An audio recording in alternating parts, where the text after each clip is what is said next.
Hi viewers, welcome to our channel. ప్రస్తుతం మనతో పాటు ప్రముఖ ప్రొడ్యూసర్ నటికుమార్ గారు ఉన్నారు. వారితో ఒకసారి మాట్లాడదాం. సార్ నమస్కారం సార్. సార్ అంబటి రాయుడు గారు మరి రీసెంట్గానే వైసీపీ పార్టీలో ఆయన జాయిన్ అవ్వడం చూస్తున్నాం. లాస్ట్ మంత్ ఏమో జాయిన్ అయ్యారు. సో పట్టుమని కొన్ని రోజులు 10 రోజులు కూడా అవ్వలేదు, అంతలోపే వైసీపీ నుంచి బయటికి రావడం చూసేస్తున్నాం. మరి ఏం జరిగిందంటారు, ఎందుకంటారు సార్? ఏమంటే తొందరగా తెలుసుకున్నాడు, బయటకు వచ్చాడు. గేట్లోనే తెలుసుకున్నాడు, బయటకు వచ్చాడు. గేట్ లోనికి వెళ్ళి ఉంటే కొంచెం టైం పట్టేది. గేట్లోనే ఆయన తెలిసిపోయింది కాబట్టి బయటకు వచ్చాడు. దాంట్లో సింపుల్ ఇష్యూ.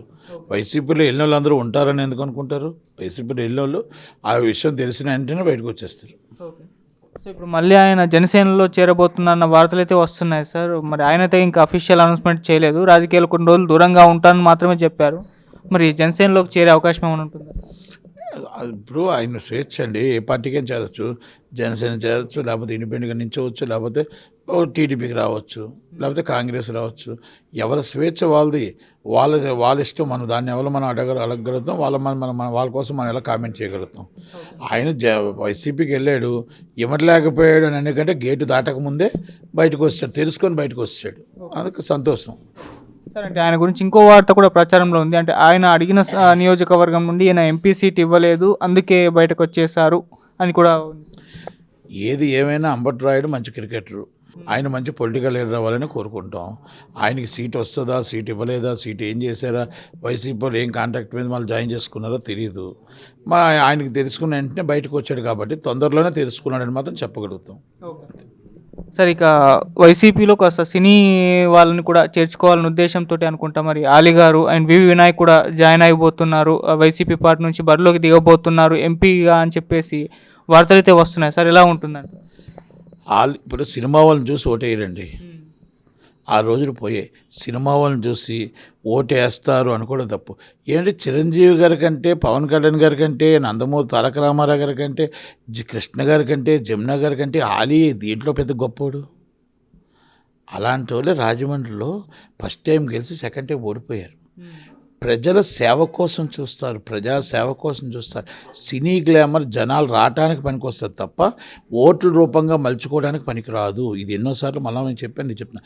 ఆలీ గారు ఉంటే అవతరగా టీడీపీ టికెట్ చక్కగా జనసేనగా టీడీపీ గెలుస్తుంది, బంపర్ మెజార్టీతో గెలుస్తుంది.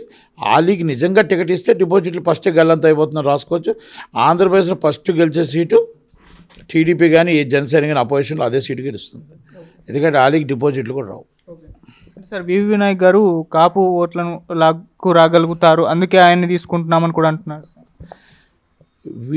అది కాదండి, V V Vinayak director. V V Vinayak not political leader. Kapu community, ఆయన వాళ్ళ ఫాదర్ కానీ వాళ్ళు కానీ కమ్యూనిటీ అందరూ, నేను కాపు కమ్యూనిటీ, ఆయన కాపు కమ్యూనిటీ అవ్వచ్చు. కాపు కమ్యూనిటీ అందరూ నించుంటే అందరికీ ఓట్లు చీల్చేస్తామంటే ఇక రంగా గారు ఎందుకు? వంగవీటి మోహన రంగా గారు కాపు కమ్యూనిటీ అంటే వంగవీటి మోహన రంగా గారు, తర్వాత ముద్రగడ పద్మనాభ గారు. ఓకే, అలాగని వివి వినాయక్ గారు ఈజ్ డైరెక్టర్, మంచి డైరెక్టర్. అందరూ నించుంటే ఆయనకు సీట్ ఇవ్వచ్చు. ఆయన గెలుస్తాడా లేదా అనేది ఒకటి. కాపు కమ్యూనిటీని ఓట్లు చీలుస్తారా అంటే ఓట్లు చీల్చడం కోసం వివేకాన్ని పెట్టుకుంటారా? వివేకానికి గెలవాల్సిన అవసరం లేదా? వివేకానికి బీసీలు, ఓసీలు, ఎస్సీలు, ఎస్టీలు, మైనార్టీలు ఓట్లు అవసరం లేదా? కాపుల ఓట్లే కావాలా? కాదు.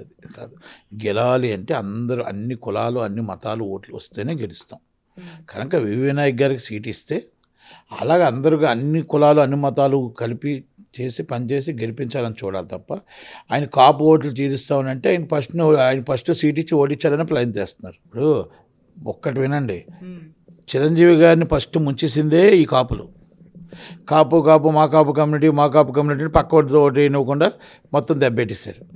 కాపు కమ్యూనిటీ ఉంటుందండి. కాపు కమ్యూనిటీ ఎప్పుడు కూడా ఓన్ చేసుకుంటాం. పవన్ కళ్యాణ్ గారిని ఓన్ చేసుకుంటాం, ముద్రగడ గారిని ఓన్ చేసుకుంటాం, వంగవీటి మోహన్ రంగ్ గారిని ఓన్ చేసుకుంటాం. ఎవరు పెద్దగా రేజ్ చేస్తే దాసనారాయణ గారిని ఓన్ చేసుకుంటాం. ఎవరు కాపులు పెద్దగా ఉంటే ఎస్వి రంగారావు గారు ఎవరున్నా మా వాళ్ళు మా క్యాస్ట్ అనుకుంటాం, తప్పులేదు దానికని. అక్కడ కాపు కమ్యూనిటీ ఒక్కరు ఓటేస్తే గెలరండి. అన్ని కులాలు, మతాలు అందరూ ఓటేస్తే, ఎస్సీ, ఎస్టీ, బీసీ, మైనార్టీలు ఓటేస్తే గెలుస్తారు. అది పవన్ కళ్యాణ్ గారు అందుకే తెలుసుకున్నారు. ఎందుకంటే నేను అందరు వాడిని, కొందరు వాడిని కాదు అన్నారు. చిరంజీవి గారు పాపం మేము అనలేదైనా, ఆయన కాపు కులం చెందుకంటే మా అబలకాలు ఓన్ చేసుకొని వన్ సైడ్ చేసేసారు. దానివల్ల కాపు కమ్యూనిటీ ఓటు వేయచ్చు, తక్కువ వాళ్ళు ఓట్లు రాక దెబ్బతిన్నారు ఆయన.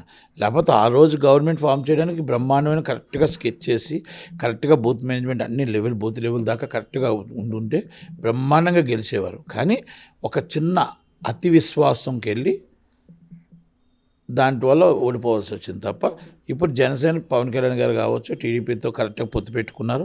ఒక ప్లానింగ్ ప్రకారం వెళ్తున్నారు. అసెంబ్లీలో అడుగు పెట్టాలి, అసెంబ్లీలో అడుగుపెట్టి నా పార్టీని నేను నిలబెట్టుకోవాలి, నా పార్టీని బూత్ లెవెల్ దాకా తీసుకెళ్ళాలి, బూత్ మొత్తం టోటల్గా కార్యకర్తల్ని కరెక్ట్గా అన్ని విధాలా నేను మొత్తం గ్రౌండ్ లెవెల్లో చూసుకోగలగాలి, గ్రౌండ్ లెవెల్లో మొత్తం టోటల్ రియాలిటీ ఏంటో తెలుసుకోగలగాలని పవన్ కళ్యాణ్ గారు టీడీపీతో పొత్తు పెట్టుకోవడం జరిగింది. కనుక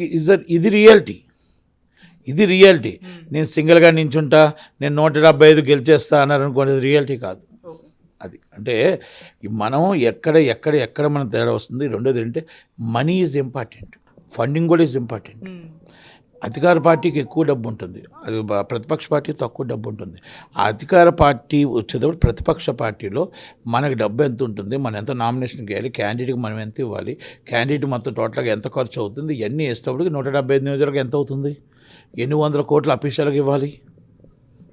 ఈ పార్టీ ఫండ్ అంటారు దాన్ని, చిన్నది అంటే ఆ వైట్ ఫండ్ అని ఇవ్వాలి కదా, వైట్ అయినా ఇవ్వకపోతే ఎలాగవుద్ది. కనుక ఇవన్నీ కూడా ఆచితూచి అడిగేసి అప్పుడు పార్టీతో పొత్తు పెట్టుకొని మనం గెలిస్తే ముందు అసెంబ్లీలోకి అడిగెడితే ఈ గ్రౌండ్ రియాలిటీ అంతా కూడా మనం కరెక్ట్గా కార్యకర్తలు కాపాడుకోవచ్చు అనే ఉద్దేశంతో పవన్ కళ్యాణ్ గారు టీడీపీతో పొత్తు పెట్టుకోవడం జరిగింది. ఓకే, బీజేపీతో పొత్తు పెట్టుకుంటారా పెట్టుకోరా అనేది ఇంకా డిస్కషన్లో ఉన్నది కాబట్టి దానికోసం డిస్కస్ చేయడం వేస్ట్. కనుక ఇప్పుడు ఈ పొత్తులో ఇక్కడ కాపు కమ్యూనిటీ మీద వినాయక్ గారికి సీటు నిజంగా ఇస్తే ఆయన వల్ల కాపుల ఓట్లు 4 పడతాయో లేదో నాకు తెలియదు, కానీ రెండో సీటు మళ్ళీ ఆంధ్రప్రదేశ్లో రెండో సీటు గెలుస్తారు. ఎందుకు రెండో సీటు టీడీపీ గెలుస్తుంది అంటున్నానంటే వినాయక్ గారి మీద కోపం కాదు నాకు. వినాయక్ గారు నాకు మంచి ఫ్రెండు, కానీ సినిమా ఫీల్డ్ డైరెక్టర్గా ఆయన చూస్తారు. అక్కడ రియాలిటీ అనేది మనం రాజకీయం వేరు, సినిమా రియాలిటీ వేరు. అది రాజకీయంగా మనం గెలవాలంటే ఏ విధంగా చేస్తే బాగుంటుందని ఒకసారి చూసుకొని చెయ్యాలి. కనుక మరి వైసీపీ వాళ్ళు ఏ విధంగా సీట్లు ఇస్తానంటున్నారు ఏంటో నాకు అంత ఐడియా లేదు. కానీ వాళ్ళు కాపు కమ్యూనిటీ చేల్చాలి అని అనుకుంటే మాత్రం వినాయక్ గారిది అదేం సెట్ కాదని నాకు అనుకుంటున్నాను. మరి ఈ సినీ గ్లామర్ అనేది వైసీపీకి ఎటువంటి బెనిఫిట్ చేయదు అని అంటారు అనుకోవచ్చా? సినీ గ్లామర్ ఆయనకి ఉంది, టీడీపీకి ఉంది గ్లామర్, వాళ్ళకేముంది. బాలకృష్ణ గారు, పవన్ కళ్యాణ్ గారు, మొత్తం టోటల్ మెగా ఫ్యామిలీ అందరూ టీడీపీకి జనసేనకు ఉంది. వాళ్ళకి ఎవరు లేరు.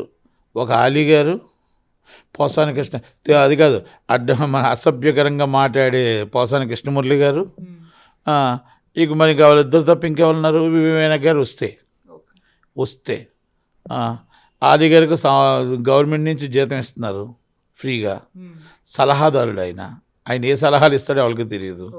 ఎఫ్డీసీ చైర్మన్ ఇచ్చారు, తిట్టడానికి పుట్టాడు ఈయన పోసాని కృష్ణమురళి ఇద్దరు. ఇంకా సినిమా ఫీల్డ్ నుంచి ఎవరున్నారు? ఉండి నేను ఒకటి ఉండేవాడిని, అంటే బాగా సపోర్ట్గా నన్ను కూడా తోస్తారు బయటికి. ఇంకిద్దరు ఉన్నారు వాళ్ళు. 98 మంది క్రికెట్ టీంలో మొత్తం టోటల్గా 100 to 98%, 98 people TDP and Janasena, and 2 people అండి. 98 people ఉన్నా 98 people చూసి ఓటేయరు, 2 people ఉన్నా 2 people చూసి ఓటేయరు. నిజంగా జనం కోసం కష్టపడే వ్యక్తికి, కష్టపడి పాటలాడే వ్యక్తికి, ఉదయం లేస్తే జనాలకు అందుబాటులో ఉన్న వ్యక్తికి ఓటేస్తారు. అది మనం గుర్తుపెట్టుకోవాలి. ఇప్పుడు ఏదో సినిమా ఫీల్డ్లో 98% అంత, కాకపోతే జనాలను రప్పించడానికి 98 సరిపోతారు. ఆ 98 జనాలను రప్పించిన దానికి ఉంటే మనం వాళ్ళని ఓటుగా మలుచుకోగలడానికి మన అక్కడ నాయకత్వం పనికి వస్తుంది తప్ప ఓటుగా మలుచుకోగలగాలి. అంతే తప్ప ఆ 98 మంది వచ్చి ఓటేయించేసారు మన ఇంట్లో కూర్చుంటారంటే మీరు. అందుకే ఉదాహరణకి ఎంతమంది పేర్లు చెప్పారనమాట. ఒక్కసారి నందమూరి తారక రామారావు గారు లాంటి వాళ్ళు కళాకృతులు ఓడిపోయారు. అలాగే మనం అక్కడ కృష్ణ గారు ఓడిపోయారు, జమున గారు ఓడిపోయారు. ఇవన్నీ ఉన్నాయి కాబట్టి చరిత్ర చెప్పారు.